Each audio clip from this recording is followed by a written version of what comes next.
अस्सलामुअलैकुम वरहमतुल्लाहि वबरकातुहू। 1 जुलाई 2023 से पेंशन इस्लाहात 2023 नाफिजुल अमल हैं, क्योंकि ऐलान किया गया था बजट तकरीर के अंदर कि इनका इतलाक़ फ़ौरी होगा। अब इनका इतलाक़ हो चुका है।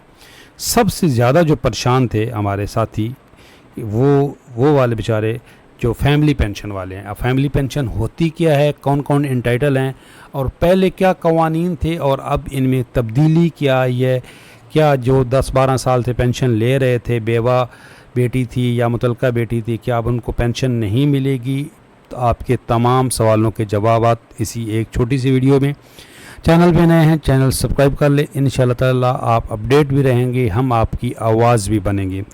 ये जो तब्दीली आई है इससे बहुत फ़र्क पड़ने वाला है बेचारे कुछ लोगों के लिए, जो इसलिए जिनका गुजारा ही इसी फैमिली पेंशन पे हो रहा था।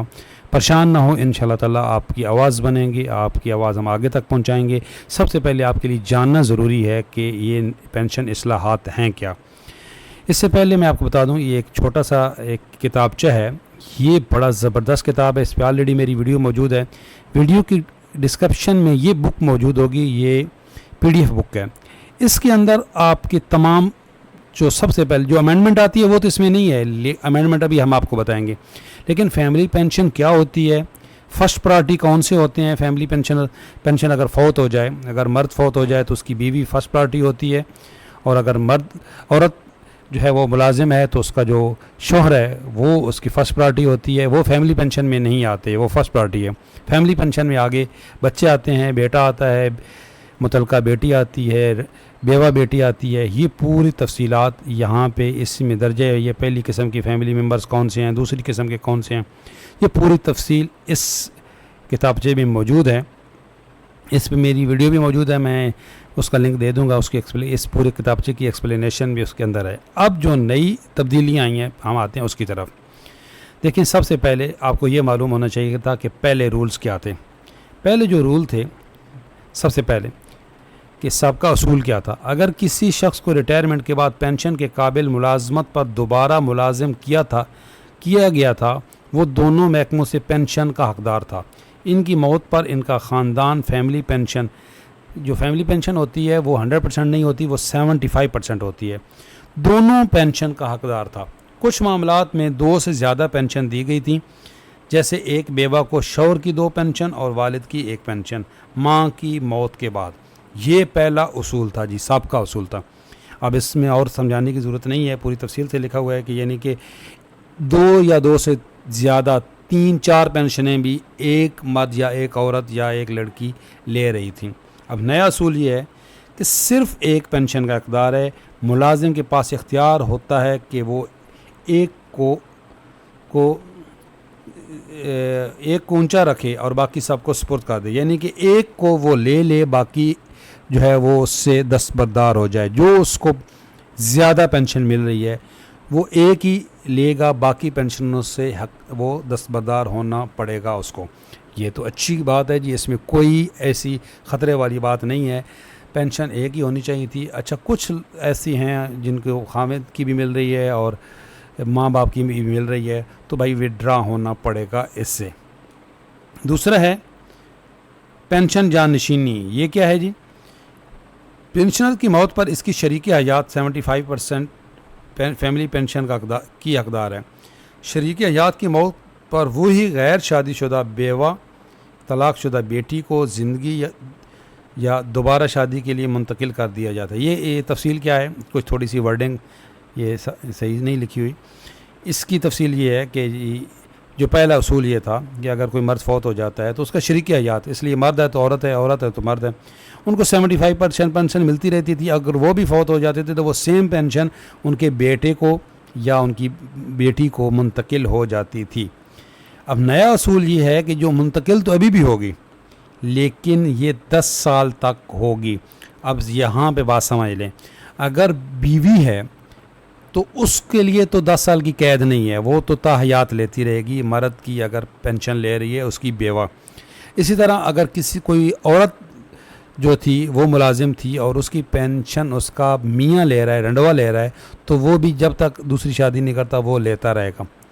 और औरत के लिए भी ये शर्त है, अगर जब तक दूसरी शादी नहीं करती वो लेती रहेगी, उसके लिए 10 साल की शर्त नहीं है। हाँ, आगे अगर बेटी ले रही है, बेटा ले रहा है, चाहे वो माजूर है, ये तब भी वो 10 साल बाद ख़त्म हो जाएगी। ये बड़ा अलार्मिंग है। अब इसका नोटिफिकेशन अभी आ जाएगा, तो रिक्वेस्ट हम यही कर रहे हैं कि ये जो फैमिली पेंशन है इसको एक्सटेंड किया जाए ताहयात, क्योंकि बहुत सारे लोगों का इस पे ही गुजारा है। कुछ साथी समझ रहे हैं ये 17 एंड अबव है। भाई ये शिक 17 एंड अबव नहीं है, 17 एंड अबव ऊपर वाली शिक है। ये वाली शिक, ये जो थी ना, ये 2 या 2 से ज़्यादा पेंशन वाली शिक, ये 17 एंड अबव है। ये भी याद रखें कि अगर कोई ग्रेड 16 से नीचे कोई मुलाजिम था और उसकी बीवी या उसकी कोई भी फैमिली पेंशन 2 या 2 से ज़्यादा पेंशन ले रहा है, तो फ़िलहाल वो लेता रहेगा। आगे इसके अंदर तब्दीली आ सकती है। फ़िलहाल ये वाली शिक, जो पहली वाली शिक है, ये ग्रेड 17 एंड अबव के लिए है। लेकिन ये जो नीचे वाली है जानशीनी की, ये ग्रेड 17 एंड अबव के लिए नहीं है, ये ओवरऑल है।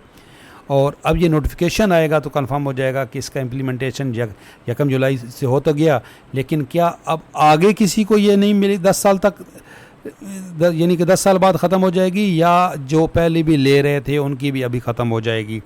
ख़तरा है ख़त्म होने का, लेकिन हम आवाज़ उठाएंगे कि नहीं ख़त्म हो, लेकिन ख़तरा है। दूसरा है जी, साबका असूल एक ये था कि हर साल ड्रैंक पेंशन में इजाफे का ऐलान किया जाता है, बिल्कुल जो अडाक पेंशन हो रही। पहले साल ये कंपाउंडिंग के बारे में ये है जी वजात। पहले साल अगर पेंशन 10,000 है तो 10% इजाफा 1,000 और पेंशन 1100 हो जाती थी। अगले साल 1100 के ऊपर 10% बढ़ता था, ये याद रखें। और 1100 का इजाफा पेंशन 12,100 हो जाती थी। ये बिल्कुल ज़बरदस्त उन्होंने इसको वजात की है कि कंपाउंडिंग पेंशन जो थी वो भी उसमें शुमार होती थी। लेकिन अब अगर नया असूल ये है कि कोई मुरक्कब नहीं, रिटायरमेंट के वक्त कोई काम करने वाली मजमूई पेंशन CD पर इजाफा दिया जाएगा। ये नहीं कि ये जो इनिशियल थी ना, ये वाली 10,000, इसी के ऊपर अब हमेशा इजाफा होगा।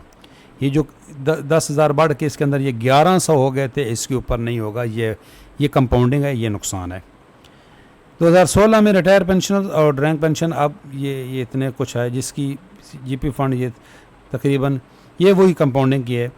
अच्छा जी, कंट्रीब्यूटरी पेंशन ये क्या है जी? ये साबका असूल ये था कि तमाम अखराजात हुकूमत बर्दाश्त कर रही थी। नया असूल ये है कि सर्विस के दौरान पेंशन देने के लिए तनख्वाह से कटौती की जाएगी। याद रखें, ये जो अभी इस वक्त हाजिर सर्विस मुलाजिम हैं उनसे तो ऑप्शन पूछा जा सकता है, लेकिन जो ऑलरेडी पेंशनर्स हैं वो परेशान ना हो, इसका उनके ऊपर कोई इफ़ेक्ट नहीं होने वाला। ये नए आने वाले मुलाजिमीन के लिए बिल्कुल क्लियर है। ये वाला ये कंट्रीब्यूटरी पेंशन है, ये इतना गलत भी नहीं है, ये नए आने वालों के लिए है और उसमें कोई परेशानी की ज़रूरत नहीं है। ये सर्विस के दौरान पेंशन देने के लिए तनख्वाह से कटौती की जाएगी, ठीक है। अच्छा, एक है जी, या तो तनख्वाह या पेंशन। दोबारा मुलाजमत करने वाले सरकारी मुलाजमीन को मुलाजमत की तनख्वाह और पिछली मुलाजमत की पेंशन दोनों मिल रही थी। अब अगला असूल ये है कि कोई एक लेनी होगी। ज़बरदस्त फैसला है। इसमें छोटे मुलाजमीन ये भी ग्रेड 17 एंड अबव के लिए है और इसका अच्छा इम्पेक्ट पड़ेगा। इससे बेरोज़गारी ख़त्म होगी। जब एक दफ़ा आपने मुलाजमत कर ली तो अब आप किसी और को मौका दें, ये गलत नहीं है। ज़्यादातर मुसल्लफ़ फ़ौज के एहलकार मुतासर होते हैं जो कम उम्री में रिटायर हो जाते हैं। तो जी, ये थे रूल्स जो नए अभी आए हैं। इसमें से कुछ फ़ायदेमंद भी हैं, कुछ नुकसानदेह भी हैं। वीडियो के डिस्क्रिप्शन में इसका लिंक भी मौजूद होगा। ये जो किताब है ये भी बड़ी ज़बरदस्त किताब है। आपको मालूम हो जाएगा कि पहली तरजीह क्या है, दूसरी तरजीह क्या है। ये आगा अमीर ख़ान साहब हैं जी, बड़े ज़बरदस्त ये राइटर हैं और फैमिली पेंशन के जो कवानीन हैं इनके ऊपर इनको दस्तरस हासिल है। उनका नंबर भी है। अगर किसी को कोई प्रॉब्लम है तो वो यहाँ ये आगा अमीर साहब से रब्ता कर सकते हैं, वो आपकी मुकम्मल रहनुमाई करेंगे। वीडियो थोड़ी सी लंबी इसलिए बनाई है कि इसमें आपके तमाम सवालों के जवाब मिल जाएं। ज़्यादातर आपके सवालों के जवाब इस बुक के अंदर ही मिल जाएंगे। अच्छा, एक और आपके लिए मैं ले आया हूँ कि पेंशनर्स अगर की ज़रूरी हदायत क्या होती हैं। अगर कोई पेंशन पे जाने वाला है तो उसको किन किन डॉक्यूमेंट्स की ज़रूरत होती है, ये भी वीडियो के डिस्क्रिप्शन में दे दूँगा। ये आप पहले से बनवा के रखा करें ताकि खुदा न खास्ता अगर कोई इमरजेंसी भी हो जाए तो घर वालों को परेशानी ना हो।